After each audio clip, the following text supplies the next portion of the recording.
right on the roundabout and take the third exit. There were a Mercedes showroom on the right. There was a van was coming out from there. Now, Yeah. we had to learn a car park on the left. So you stopped because it was a meeting situation. Yeah. Now, as you stop, was there anybody coming towards you? Do you remember anything? Probably.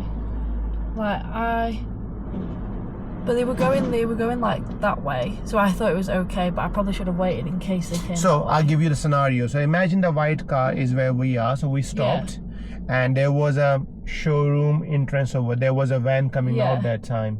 Yeah. Now when you stopped, was there anybody like a bus coming? Were there anybody coming from that direction, you think, or not? Why you think we stopped that time? Because there probably was someone coming. Okay, so let's say there was somebody's coming.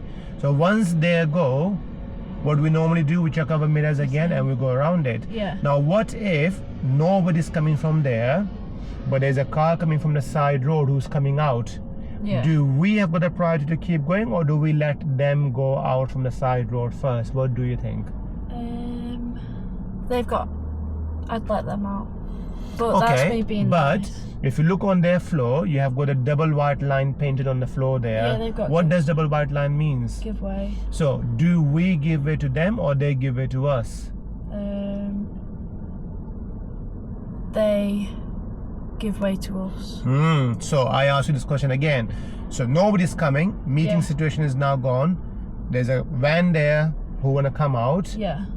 They're waiting, they're looking at you.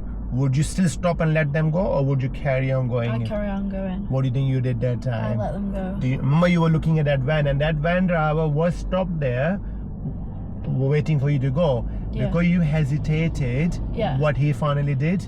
He went. So that might be hesitation, because problem is that time luckily there was no car behind us. What if there would be anybody car behind you?